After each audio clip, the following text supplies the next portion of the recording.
बिस्मिल्लाहिर्रहमानिर्रहीम। जी व्यूवर्स, कैसे हैं? उम्मीद करती हूँ कि आप ठीक होंगे। किचन में आई हूँ एक मज़ेदार स्वीट सी रेसिपी लेके। ओरियो शेक बना रही हूँ, जिसमें मैंने 2 पैकेट ओरियो के लिए है, थोड़ी सी आइसक्रीम ली है, आइस ली है और क्रीम ली है। जग में 1 ग्लास जो है ना मिल्क है। मिल्क में हम आइस डालते हैं।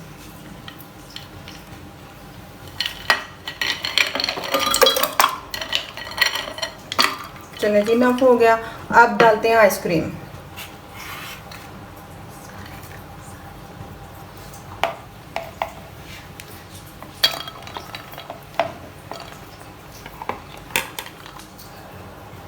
और बिस्किट डालते हैं।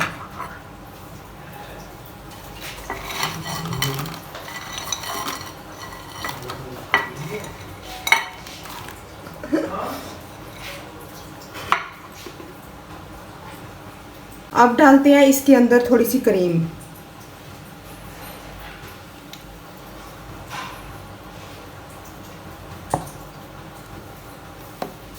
और इसको ओरियो शेक हमारा बन के रेडी है। शेक करने के बाद मैंने थोड़ी सी आइसक्रीम ऊपर रख दी है।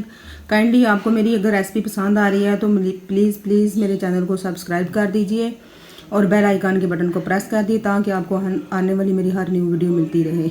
इसी उम्मीद के साथ कि आपको ये ओरियो शेक पसंद आएगा। अल्लाह हाफिज़।